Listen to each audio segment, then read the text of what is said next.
Bonjour à tous, bienvenue sur ma chaîne où je parle à la fois de lecture mais de plein d'autres choses qui englobent ma vie de maman au foyer de maman de famille nombreuse. Mais aujourd'hui, ça sera une vidéo spéciale lecture.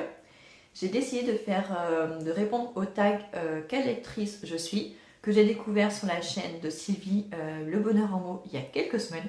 Je ne connaissais pas du tout ce tag pour la simple et bonne raison que je suis pas vraiment les chaînes qui parlent de littérature. Je les regarde un petit peu plus ces derniers temps, mais avant je ne les regardais pas, je ne savais même pas que ça existait en fait. Alors que moi-même je fais des vidéos sur les livres que je lis depuis plus d'un an, mais je ne sais pas pourquoi, je ne savais pas que ça existait.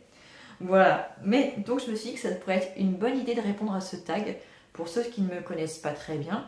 Et bah voilà, pour vous expliquer un petit peu quelles sont mes habitudes en termes de lecture et tout ça.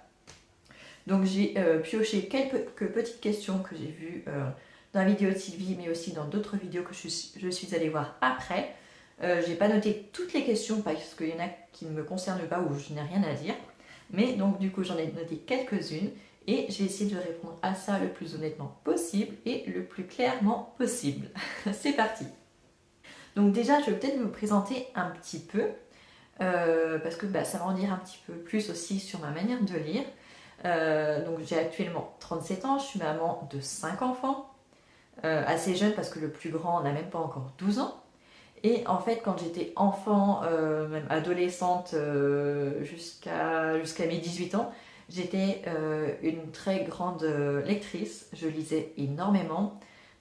Déjà parce que à l'époque il n'y avait pas toutes les nouvelles technologies, il n'y avait pas les téléphones, les consoles de jeux et tout ça, et même si ça existait avant mes 18 ans c'est quand même très cher donc j'y avais pas forcément accès.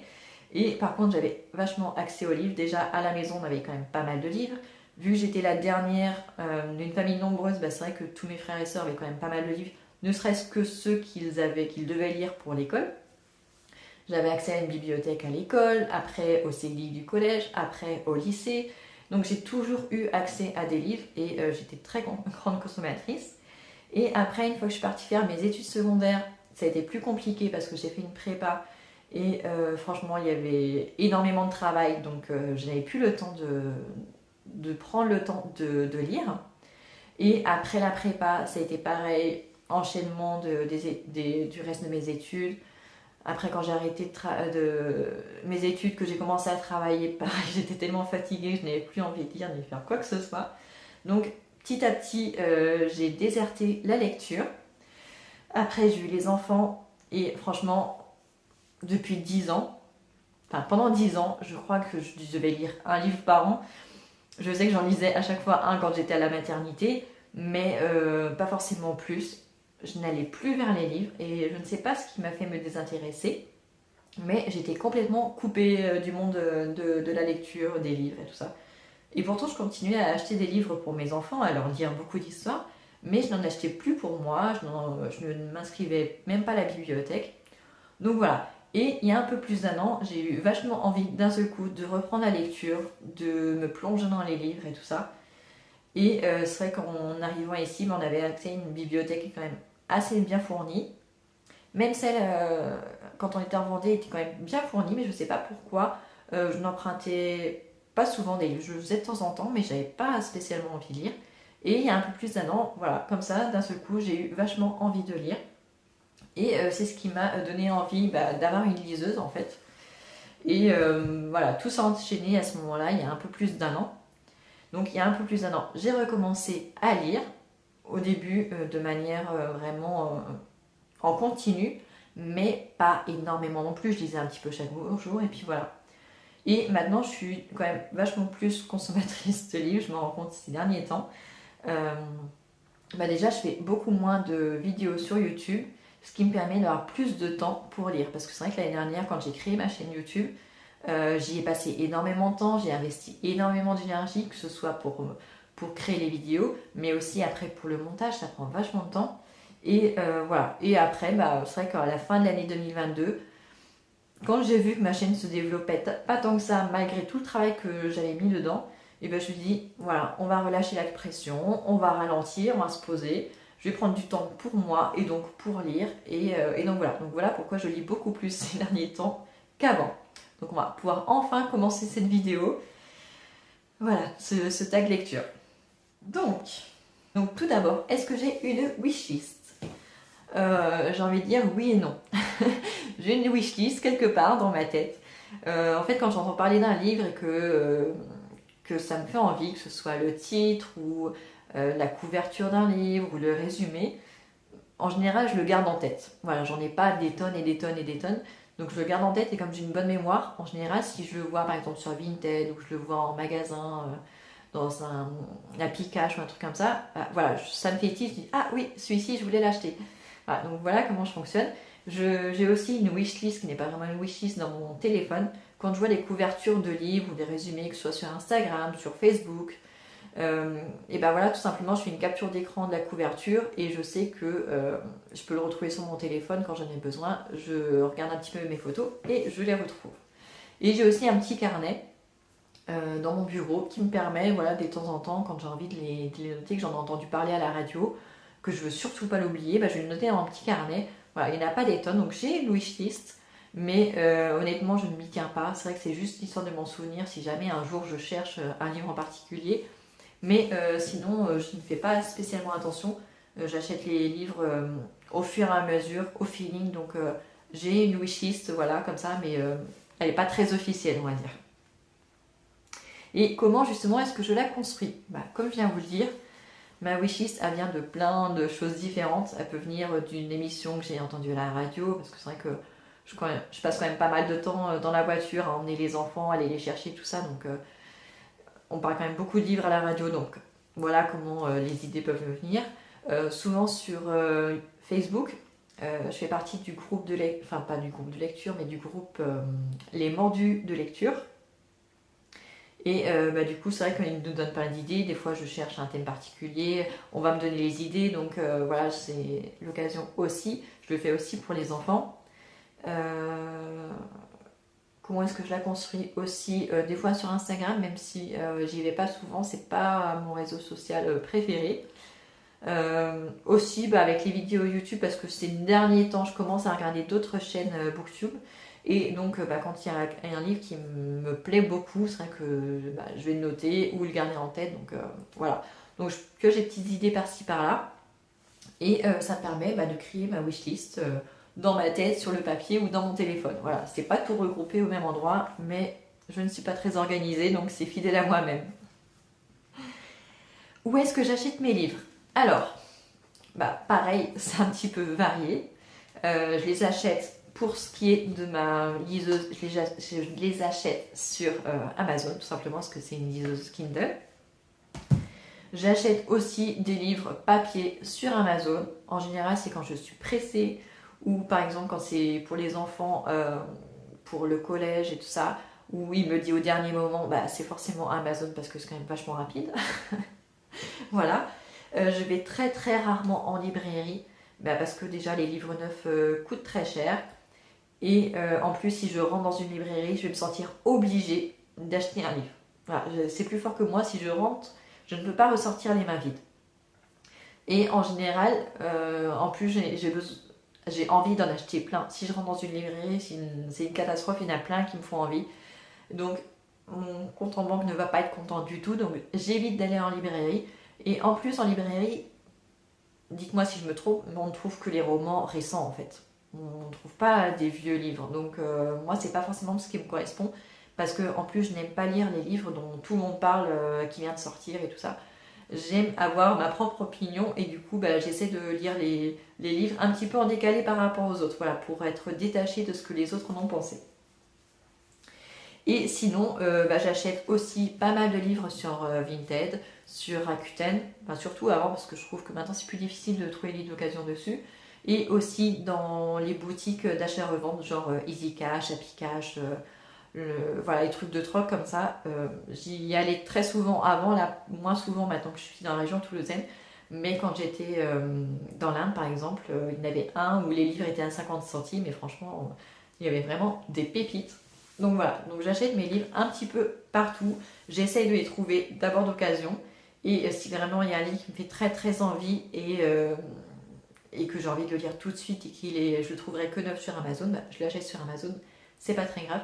et aussi sur Kindle, où pour le coup, souvent ils sont moins chers en version numérique qu'en version papier. Voilà. Quand est-ce que je lis? Alors, avant, je lisais surtout le soir avant de dormir. Maintenant, ces dernières semaines, ces derniers mois, ça a beaucoup changé parce que j'ai plus de temps pour lire. Enfin, en tout cas, je prends plus de temps pour lire parce que bon, mes journées font toujours 24 heures, j'ai toujours les mêmes choses à faire qu'avant. Mais je prends des moments pour lire. Par exemple, le premier moment de la journée que je prends pour lire maintenant, c'est pendant que je bois mon café au petit déjeuner. Je me lève avant tout le monde, ne serait-ce que pour avoir 5-10 minutes toute seule, pour avoir le temps de me réveiller, parce que je suis vraiment pas du matin. Donc je me réveille la première, un petit peu en décalé avant de réveiller mon fils. Et pendant que je bois mon café, c'est mes premières minutes de lecture. Même si j'ai pas beaucoup de temps pour lire, ça me fait du bien. Avant, j'étais sur mon téléphone à regarder les infos qui venaient de tomber. Et je ne le fais plus. Je préfère lire mon bouquin. C'est quand même vachement plus agréable et on se réveille vachement plus en douceur. Donc je lis à ce moment-là de la journée. Ensuite, ça dépend des jours, mais en général, après le déjeuner, j'essaie d'avoir un temps calme avec mon fils, même s'il fait plus la sieste. Lui, il joue et moi, je suis à côté et j'essaie de lire. Donc, en général, je m'accorde entre une demi-heure et 1 heure, dans le meilleur des cas. Et voilà, quand on va au parc avec mon fils, pareil, maintenant, il est assez grand pour jouer tout seul dans le parc. Donc, j'emmène mon bouquin avec moi, je peux lire au parc aussi. J'emmène mon livre partout avec moi, ce qui fait que quand j'arrive en avance à un rendez-vous, je peux lire. Quand je vais chercher les enfants à l'école le soir, je suis obligée de partir un petit peu en avance pour avoir de la place pour me garer. J'emmène mon livre aussi avec moi, ça me permet d'avoir 5 minutes, 10 minutes, des fois un quart d'heure de lecture. Et enfin, le soir, après le dîner, une fois que les enfants sont couchés, enfin déjà pendant que j'endors mon fils, parce que mon fils de 2 ans et demi, il faut que je reste avec lui en ce moment, dans la même pièce pour qu'il puisse s'endormir. Donc le temps qu'il s'endorme, je peux lire si je suis sur Kindle. En revanche, si c'est sur un livre papier, je peux pas. Et une fois que les enfants sont tous couchés et que tout le monde dort, là, je peux lire autant que je veux jusqu'à temps de me coucher. Donc voilà les différents moments où je peux lire. Il y a des petits moments aussi où je peux lire, c'est quand je cuisine. Si j'ai la chance de lire un livre en version e-book, je peux lire avec ma liseuse dans la main et cuisiner en même temps, donc ça c'est vraiment chouette. Mais par contre, si je suis sur un livre papier, je peux pas le faire. Enfin, je pourrais le faire, mais je n'ai pas envie de le faire parce que j'ai pas envie de salir le livre. Il suffit d'une éclaboussure ou voilà. Donc je ne le fais jamais quand c'est un livre papier. Mais en revanche, si c'est un e-book avec ma liseuse, je peux lire en même temps que je cuisine, et ça c'est quand même super chouette parce que ça permet de lire vachement plus dans la journée, surtout quand vous êtes comme moi, vous passez quand même beaucoup de temps en cuisine. Est-ce que je fais des challenges? Non. Franchement, pour l'instant, je ne ressens pas du tout le besoin. J'ai vu ces derniers temps les différents challenges qui sont faits sur les différentes chaînes de Booktube. Et moi, ça ne me correspond pas du tout. Je vais vers des livres en fonction de mon feeling du moment, de mes envies. Et avoir un challenge avec plein de catégories différentes et tout ça, il faut cocher dans les cases. Déjà, je pense qu'il faut avoir beaucoup de livres chez soi. Pour pouvoir avoir autant de catégories possibles. Et en plus, ça oblige à lire tes livres à tel moment et tout ça. Voilà, je suis pas fan, ça ne me correspond pas du tout. En revanche, je pense que je vais me faire des petits défis par-ci par-là, soit sur un type de livre, soit sur un auteur, voilà, des petites choses comme ça. Donc ça, je vais essayer de me mettre ça en place dans les semaines qui viennent ou dans les mois qui viennent. Mais je ne fais pas de challenge. En tout cas, pour l'instant, je suis jamais tombée sur un challenge qui me faisait envie. Donc pour l'instant, je n'en ai jamais fait. Combien de livres est-ce que j'ai dans ma palle?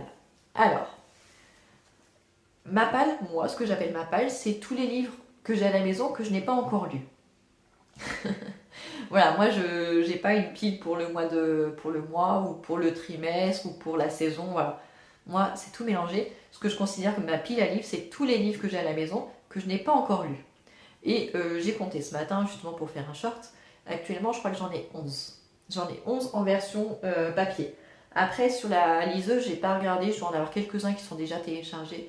Mais je les compte pas parce que voilà. Si on les compte, je dois en avoir une quinzaine. Je dois avoir une pile à lire de à peu près 15 livres actuellement. Mais ça va, ça vient. Ça dépend de mon rythme de lecture, de la grosseur des livres. C'est vrai que là, ces dernières semaines, j'avais fait une commande sur la bourse aux livres, donc j'en ai acheté plusieurs d'un coup. sur une chaîne, la chaîne de Il est bien ce livre. Elle a parlé d'un livre qui m'a fait très envie. Je l'ai commandé tout de suite sur Amazon, donc forcément elle est arrivée. Après, il y a eu des livres que j'ai eu envie d'acheter pour les enfants. Donc j'ai regardé sur Vinted et il y en avait un qui me plaisait en même temps, donc je l'ai commandé aussi. Donc vous voyez, il y a des petites choses qui ont fait que ces dernières semaines, j'ai acheté plus de livres.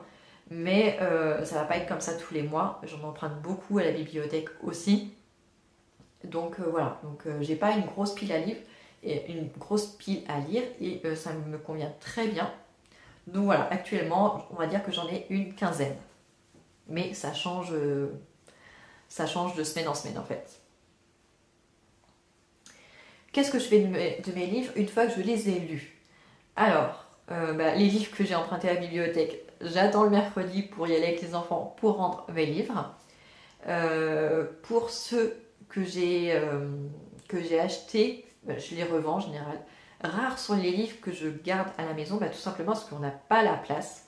On a une bibliothèque, une grande bibliothèque pour les livres des enfants que je garde parce qu'ils ont différents âges. Donc ceux que le grand a lus, les plus petits vont les lire au fur et à mesure. Donc ceux-là, je les garde. En revanche, moi, les livres que j'ai lus, si c'est des livres jeunesse, je les garde pour les enfants. Ils les liront quand ils veulent. Si c'est des livres que j'ai beaucoup aimés et que je sais que j'aurais envie que les enfants lisent plus tard, je vais les garder aussi. Mais la plupart du temps, je les remets en vente. Soit je les donne à des personnes qui ont envie de le lire, soit je les mets dans des boîtes à livres quand j'en trouve. Bon, là dans ma ville, ils l'ont enlevé la boîte à livres. Il faut dire qu'elle était tellement... Il y avait dans le parc de la ville, le parc où les enfants peuvent jouer, il y avait une boîte à livres qui était vraiment... c'était une petite bibliothèque, elle était très sympa en bois, mais à l'intérieur, c'était que des vieux livres qui n'avaient aucun intérêt. Souvent, c'était des livres de régime d'ailleurs, ou des romans l'eau de rose, mais vraiment hyper vieux, hyper inintéressants. Il y avait des livres où il manquait des pages. C'était une catastrophe, du coup, personne ne prenait dans cette boîte à livres et personne n'en mettait non plus. Et du coup, c'était une catastrophe, ils ont fini par l'enlever l'été dernier. Donc je ne sais pas s'ils ont l'intention d'en remettre une, ça serait bien, mais bon, pour l'instant, apparemment, ça n'a pas l'air d'être le cas. Donc la plupart du temps, je les revends. Je les mets soit sur Vinted, soit je les emmène dans un magasin de genre Easy Cash, Happy Cash, des trucs comme ça. Mais en général, le plus simple pour moi, c'est mettre l'annonce sur Vinted. Ça part vite ou pas vite, c'est pas grave. Ils sont dans un coin, ils ne me gênent pas. Et comme j'en ai pas beaucoup non plus, ça me va très bien.